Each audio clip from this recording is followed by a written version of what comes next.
block your escape.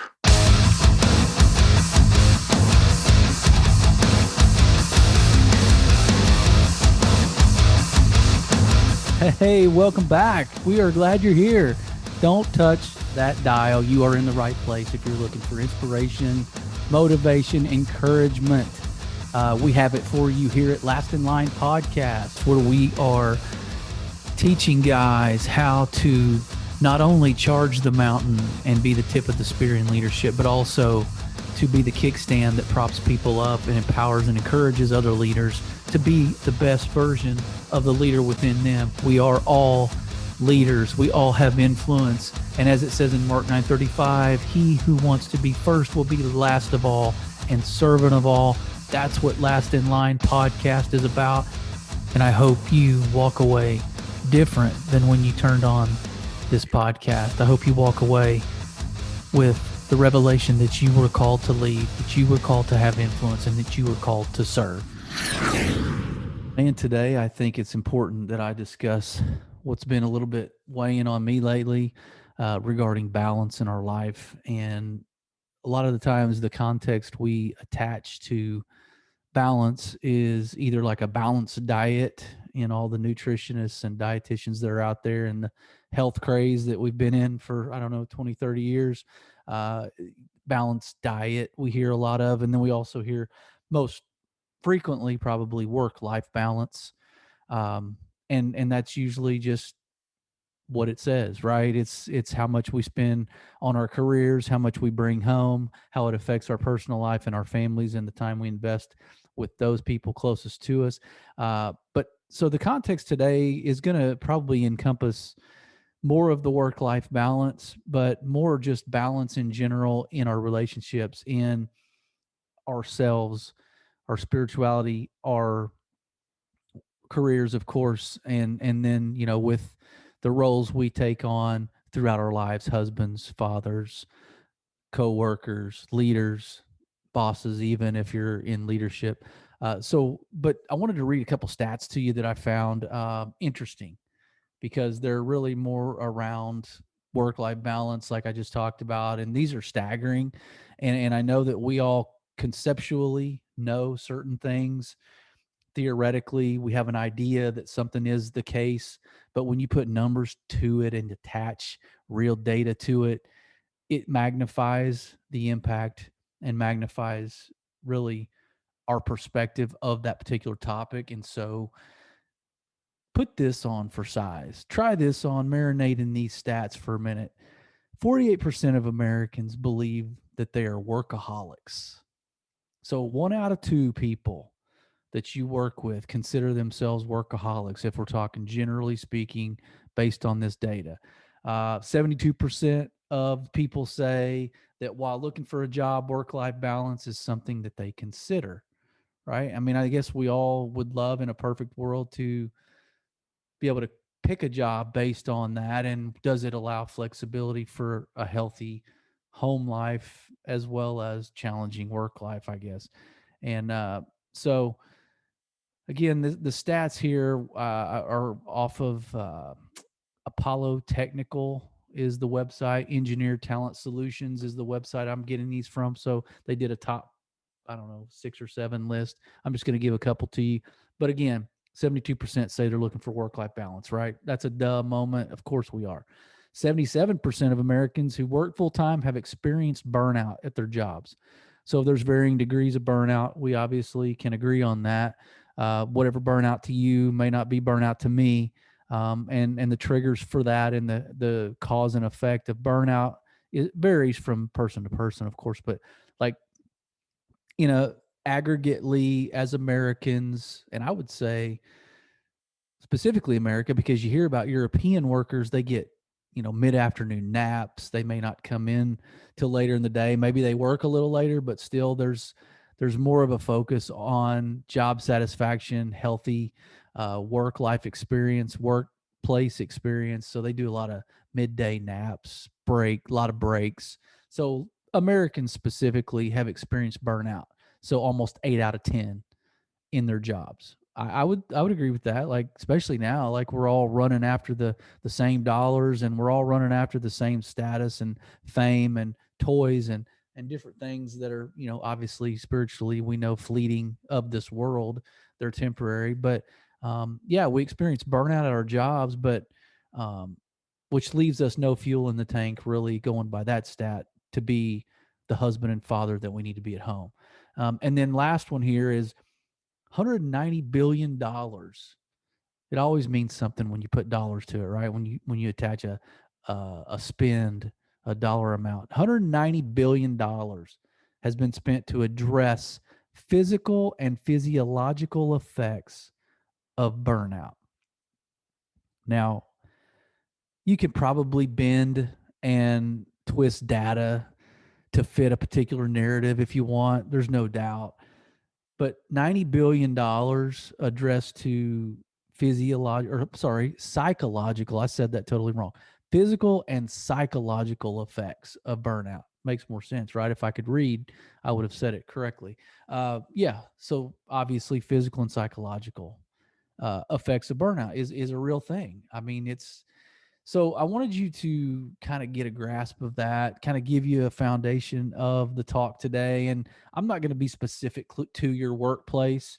I don't know what you're dealing with. I don't know what you need, what resources you've got to create and provide for your family to sustain a particular lifestyle. Like, I'm not going to go into telling you how much you should work, how fast you should run at work, what you should have left. But we are going to talk about investing and being strategic and being intentional about how we invest time and how we what we focus on, what we place importance on. If we can put a weighting system on things. Yes, we spend, I don't know, 80% of our time at work, correct? Maybe, I guess, if you're working an 8-hour day and you're awake, uh, I don't know, 16 hours a day, I guess you're spending half the time at work. And that's a lot. So when you get home, do you have enough? So that other 50% that you're spending time with your family, are you winding down for a couple hours from your job and what it took out of you emotionally, physically, and the stress attached? Or are you bringing that home even still and doing work at home after you're clocked out, or bringing home psychological anxiety from the job, which carves in to your time that you should be at home? That 50% that you're awake should be spent engaged, intentional, um, present, showing up for the people that depend on you, that are not your coworkers. So we're going to talk about that. But I want to make some observations and ask you a couple questions here, rhetorically, of course. But like, um, as a kid, right, we learn balance. If we're going to talk figuratively about balance, we all learn to walk at about 1 year old, maybe a little older than that. Some are more advanced, I guess, than others. But you can't really teach a baby balance. Like, they have to feel that. It has to be innate. It's an innate skill, I believe. Like, if I'm water skiing, someone can teach me the mechanics of how to stand, but they can't physically be with me and help me learn the balance it takes to water ski. I've never water skied more than once, I think, in my life. Didn't do really well at it. Not a big water sports fan. I'm more of a, please leave me alone, I'm fishing, be quiet, take your jet skis over there type of guy on the water. But water skiing requires balance, of course. Um, and it's hard to teach that. You got to feel it. It's innate within us. Like, we're going to have to fall a bunch to create the right balance to be able to stand and function in water sports or whatever you're talking about. But kids, babies learn balance, but they fall a lot before they do. So in a literal sense, of course, it's an innate skill and it's hard to teach it. But when we're talking figuratively, balancing our life, our relationships, our roles, our hats that we wear throughout the day, if we're balancing those figuratively, like, that can be taught. Or else, why am I speaking to you today if we can't learn some things about it and take some tips and keys and pointers from people who maybe know a little more than others? You can take something and implement it and apply it, and it will work. So figuratively, balance is teachable. But I mean, what causes the imbalance in our lives? I think you could fill in pretty much a blank of all the buzzwords, all the things, distractions. Um, you know, I guess money would be considered a distraction, I guess, but the imbalance that is caused is there's too much emphasis in one area or another. There's a top heaviness to your schedule, to your mental capacity, physical capacity, your time investments. There's a lopsidedness. There's an emphasis placed too much over here, which causes an imbalance over here. So if you're too much emphasizing your time investments over here, then it's going to create an imbalance in other areas. That's pretty intuitive. I mean, I'm not really recreating the wheel with that one, but just to give you an idea, a foundation of, are you neglecting other areas, and are you emphasizing your attention in a particular one? Are you one dimensional? That's another thing. Like, if we're not multifunctional, multidimensional people, if we can't split and compartmentalize and segment our time, then we're just one track minded. We're only pouring in our whole heart to this one thing, and that kind of gives us a lopsided balance, an imbalance, if you will. But today I'm going to talk about three key elements of optimal balance. And before I do that, I'm going to call this balance quest. So I think we're all on a quest to create this perfect, optimal balance in our life. I mean, I must have listened to, I don't know, 5 or 10 podcasts this week, and I bet 3 to 5 of those, so what, 30 to 50% of those, the word balance was used. We're talking about it a lot because it's a topic that people either are trying to search for the perfect secret sauce and recipe of balance in their life, or we're just really bad at balance, and or it's a both and we're just like totally off kilter in certain areas. Maybe we make a lot of money, but we don't have a great relationship with our kids, or flip that. Maybe it's the other way around. We spend a lot of time with our kids. Maybe we could spend a little more time working and making a little more money. We pour all our time in our spouse, and we have very little friends, and vice versa. You go to the hunting or the shooting range and fishing with your buddies, but you haven't taken your wife on a date night in 6 months. So it goes both ways. You could flip the script on either of those scenarios. But look, we're all chasing it. We're all looking for that perfect recipe, and there may not be a perfect recipe, but I think if you've ever seen the guy balancing the plates, right, in the and jugglers, you got too many balls in the air is what the expression is whenever people have got a lot of irons in the fire, and we're struggling for this balance, and we're plates in the air, balls in the air, and we're just trying to keep everything afloat. And so I'd like to tell you about 3 elements of optimal balance that I consider optimal balance, and the key ingredients for that. But before I do that, like, how do we establish and regain and maintain the balance is a question that I think we're probably going to address at the end, because I want to give you some practical takeaways that you can apply today. That, look, it doesn't do me any good to tell you it's raining if I don't give you a way to figure out this umbrella solution, right? Like, if I don't give you the umbrella and all I'm doing is talking about the weather, I'm doing you no good. I'm bringing no value. So we'll talk about how to establish and regain and maintain balance. Okay. If you've lost it, we're going to regain it. If you're searching for it, we're going to create some and give you an idea how to identify it and establish it. And then once you figure all that out, we're going to figure out how to just kind of keep it steady and maintain it. So, the essential components, I think, of a solid, stable balance. And I don't have everything figured out. Trust me, I don't have it all. I mean, there were times in my life where I struggled mightily at doing that. Um, there's time where I was back and forth. I'd do it really well for a little while, and then I'd feel that top heaviness, right, and that lopsidedness in my spirit, in my life, in my emotions. Psychological framework would get twisted all and turned upside down.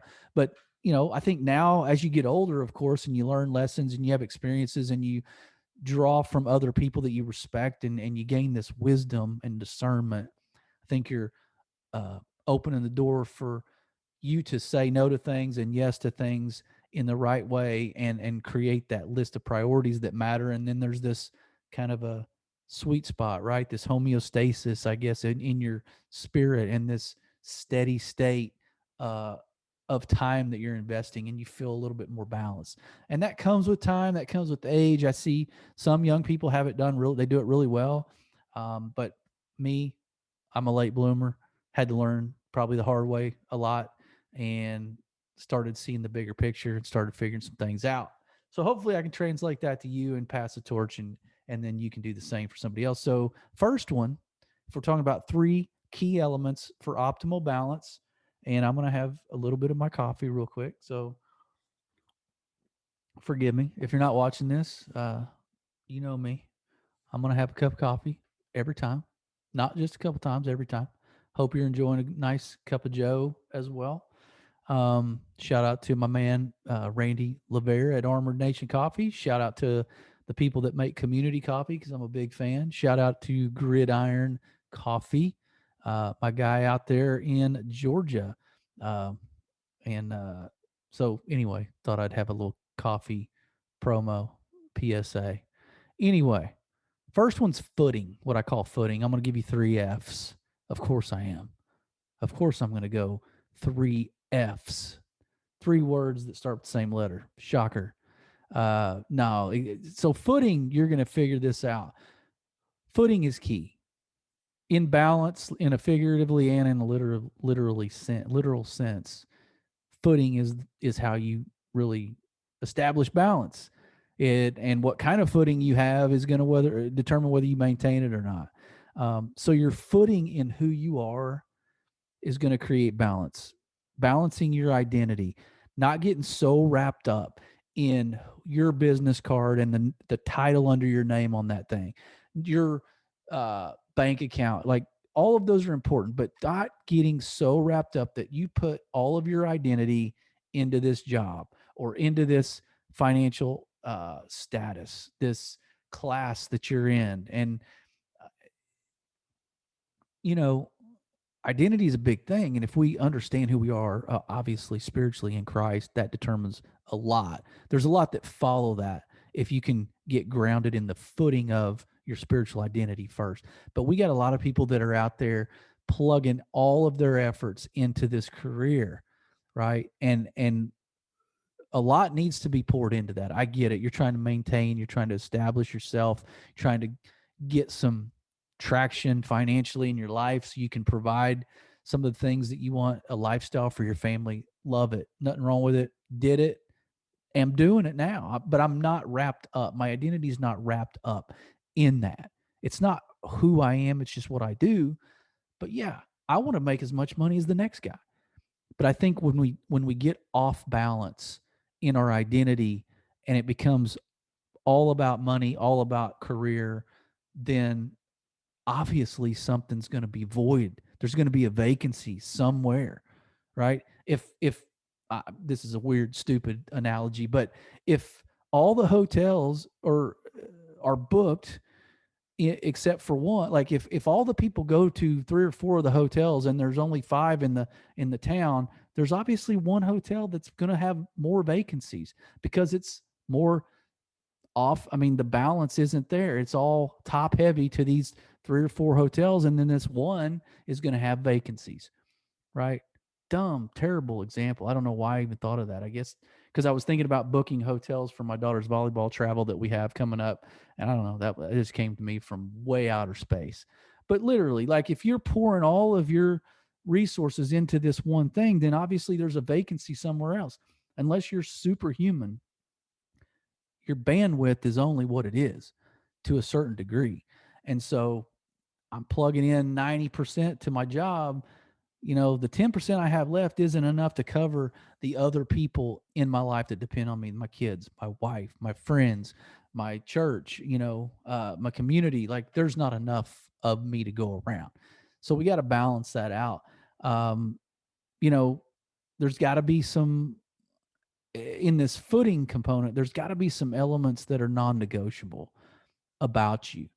Like there's got to be back to that part about saying no to stuff. There's got to be areas where you just flat out refuse to be spread thin because you're going to say no to some things. You're not going to pursue some things that might take up a bunch of your capacity and pull from this other area that you don't want to pull from. You know, you got to rob Peter to pay Paul in certain situations when your time is limited. When you've got limited resources like time, energy, emotional bandwidth that we just talked about. So you've got to be choosy. You've got to be strategic in what you choose to pour into. And there's, like I said, guys are compartmentalizers, and that's fine. That's good. Whenever we're talking about balance, because if we compartmentalize equally, somewhat equally, then we've got this balanced plate, right? This balanced pie, this pie chart of 30, 30, and 30. Like we're balanced. Okay. So let's try to figure out where our identity, our true identity is, what really matters as far as staying power of identity, what is going to last us a long time, where are we going to invest? Well, our family and our kids and our wife, those relationships, other relationships, you know, we're gonna we're gonna those are gonna be what is with us long term. Jobs come and go, money comes and goes. So the non-negotiables have got to be your spiritual footing first. Who are you in Christ? That's your identity. And you need to check yourself, because I bet you would look back at some point in your life, or maybe you're there now, where you feel like you've placed a lot of your value as a person in your job title, in your role at work, in the people you lead at work. Those are all important, but that has consumed you to a point of that's who you are. That's your identity. And I think we need to separate and take a step back and take a real good look at that, because it can get ugly at times. If you're poor, it can pull away from the other people that probably matter more in life. But yeah, I think, you know, the second thing on this is, if we've got footing. So we talked about foundation, talked about footing, that kind of things. So the second one's going to be focus. Um, so footing, then focus, and we went on a cruise a couple weeks ago, and it was awesome. Of course, so much food, good food, so many cool places that we stopped. And you got to plan excursions if you want to go do things when you go to port. You stop at wherever, Cozumel, Belize, those things. But they offer to you these extra activities you can do when you get there. You got 4 or 5 hours there. So, but those are expensive, right? So we're looking at things to do, possibilities of, and paddleboarding was one of those. And we kind of looked at it and we were like, what is that about? Well, the tutorials, if you look on YouTube, and they teach you how to get up on this paddleboard, like the point is to, once you get up, to look ahead, not to look down at the water, not to look at your paddle or your feet or whatever you're doing, but just to look straight ahead at the landscape, at the horizon, because that creates more balance to what we're talking about today. Because if you watch, there's plenty of footage of people that can't get up on this thing. They get on there on their belly, they try to stand up, they fall. So apparently this is rocket science to paddleboard. Not really. I didn't try it, but it looks, if you have the bare minimum athleticism, you should be able to get up on a paddleboard. I say that. It's easy to say because I didn't try it. But no, I've seen people that look a lot less athletic than people that I know, or than myself, and they did it. So, but the key is to get up, look straight ahead, stand up straight, don't hunch, don't lean, don't look down. So balance. Those are pretty simple ways, right, to look forward. So that's why focus to me is important here. It's what you're focused on can create that imbalance. If you're so tunnel vision, laser focused over here on one thing, and you're so, one dimensional, and you've got no peripheral, you've got no ability to segment and to compartmentalize your focus, then you will get top heavy and you will lose balance in your life. So that could be in relationships. Like if you've got, a kid, or you yourself are in a relationship, maybe you're not married, maybe you're in a dating, you're scenario, or you're searching, if you got a kid who's maybe just in a new relationship and they're trying to feel this thing out, whether or not this person's right for them. And man, they can get so tunnel vision and so one dimensional, 100% in the direction of this person, this other person, that some of the other areas of their life can be, I don't know, they can fall victim to neglect. They're compromising maybe some focus in these other areas that are important that they've lost sight of because they're so one dimensional 90% into this new relationship. So I think obviously, if you're focused to that degree on one thing, then something else is going to suffer.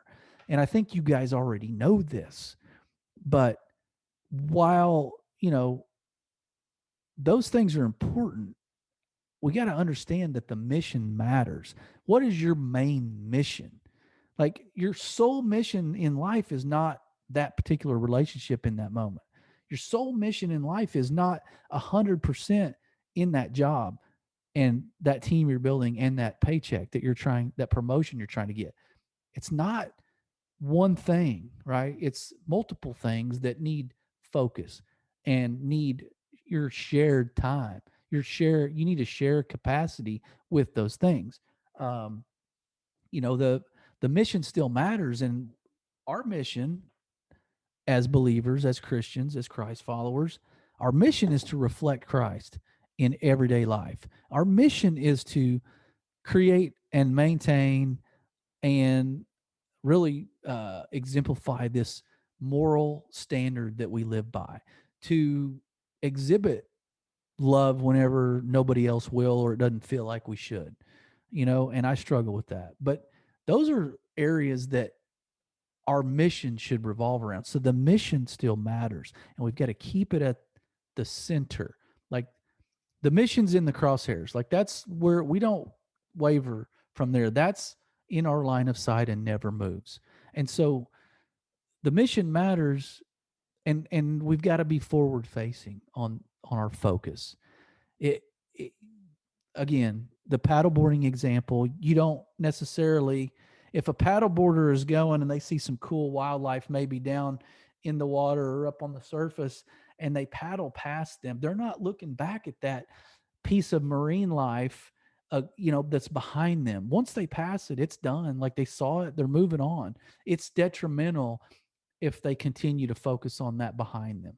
And the same is true in life, in our jobs, in our relationships, in whatever mistakes we made, our past. Like, that forward facing creates this ability to keep the mission the main thing. But it helps us not carry that around, whatever that was we just passed, even if it was good, not to soak in maybe some of those wins. Like, we can definitely remember those and enjoy those, but you don't stay there. We've got a lot of those glory day gladiators who were high school studs, and they're still, they're 40, still talking about the yearbook pictures and the highlight reels of the state playoffs and whatever. But so we got forward facing is how we really create more focus that actually allows us to maintain this balance and create a balance. Because when we start worrying about our peripherals and we start worrying about hindsight, we start losing focus and we start getting a little wobbly. The balance starts to suffer. And so the last one here is fellowship. And I have this separate from relationships. Obviously, we've been talking a lot about relationship, but fellowship to me here, when we're talking about elements of balance, we've got to get those guys around us that can keep kind of the bar steady. If you're a weight trainer, you know what a spot is. You got to get a guy around you to spot you if you got a weight limit of what you can push or pull, mostly push in a spot scenario. Or if you're squatting, you got to have, maybe you have a person on each side because you can get a little wobbly if the weight is excessive and you're not equipped yet. The capacity, again, if your capacity is overloaded, you need somebody to stand and kind of help steady the ship and sturdy that weight. So that's what fellowship is here. These relationships are vital because obviously they're going to be able to see areas you might be tipping, might be topsy-turvy a little bit. They can see the blind spots.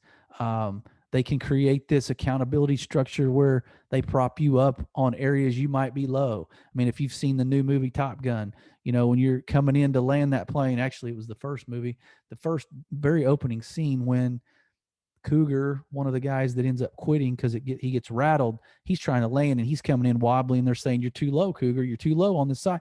Pull up on this side," right? So they've got somebody that sees that. He wasn't necessarily feeling it or cognitively able to make adjustments. So someone else had to help him and kind of jar him along and move him along and tell him he's too low on one side and create that balance. And I think that's what we're here. And the fellowship element here is identify people that you can trust to see your blind spots, that you can give a permission to speak to you about how to correct some of the areas where you might be top heavy. But we got to have other people involved. It can't just be about you always thinking you can figure out this balance thing, because then you look up and wonder how you got here, and you think, wow, if I'd have known back there that I was too focused, talked about tunnel vision. I got blinders on. I'm so focused. I can't see that it's affecting this other area, or that I'm compromising or sacrificing this because I'm so focused on this. But you need somebody that can help you identify that. And ultimately, balance here in the fellowship part is, it allows us to, if we've done it right, we take our eyes off of ourselves a little bit, and we give somebody else kind of a hall pass to speak into our life and help us. But we don't want to create an echo chamber that we've got enough people around us that are just going to continue to let us go with the current of whatever thing we're doing that's sacrificing this other thing. So if I'm 100% going in one direction at work, even maybe in nutrition and fitness, maybe I'm consumed with my body and fitness and weight training and health, and I'm eating perfectly, but I'm neglecting all this other. I mean, I'm so focused on that I can't see the forest for the trees, right? I can't tell that I'm creating stress for my family because they have to figure out food to eat because I've got my own little compartment of food and I've got my own little structure, or you just don't want to be in an echo chamber of the people that are going to allow you to kind of do that and go that direction, and ultimately be off balance. So surround yourself with the people that'll be honest, that won't always agree with you. You don't need a bunch of yes men around you. You need some honest men around you, and some people that you trust who actually might be doing it right in their life. Like, you probably don't want to pick the train wreck that doesn't know how to have any balance in their life, and they're burnt out at work, and their relationships on the rocks because they're 90% at work, 10% at home, and they don't know that their kid just aced a math test because they haven't asked about their kid's schoolwork in 2 weeks. So you can't you need somebody to tell you, hey, wake up. You need somebody to pat you on the slap you a little bit, slap you around, and be like, hey, eyes forward, face forward. Remember, we talked about the focus thing. Eyes forward. You're too heavily invested in this one thing. So I guess the takeaway to this message has got to be, look, segment and compartmentalize, and and make sure that you've got this, the division of your capacity, your bandwidth is equally distributed. No, you obviously you're not going to pour exactly the same amount of yourself into these 3 or 4 categories, but let's make it a little more balanced. Let's not make it so top heavy over here and so light over here. Remember, the more you put into something over here, the more vacancy there is in this other place that matters. So I think it's important to identify the categories of your life that deserve your attention. Then I think it's important to prioritize those, weight those, create a good identity spiritually before you do anything. But then start to visually understand where you're spending your time, understand what's worthy of your time, understand what to say no to, right? Um, Face forward, focus on what needs to be focused on.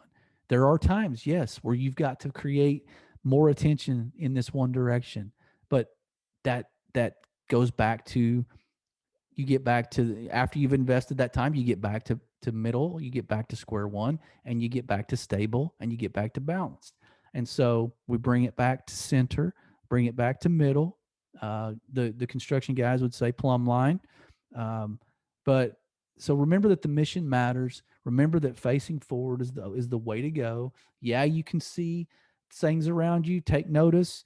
You can remember the wins, but still looking forward, not resting and dwelling in those spots. So hey, I hope you're more balanced. I hope this gave you sort of an idea, at the very least, to be aware of what does your balance look like. Get a visual, write it down, understand the places that deserve most of your time, and then understand who you need to get around you to help you see when you're getting a little off balance.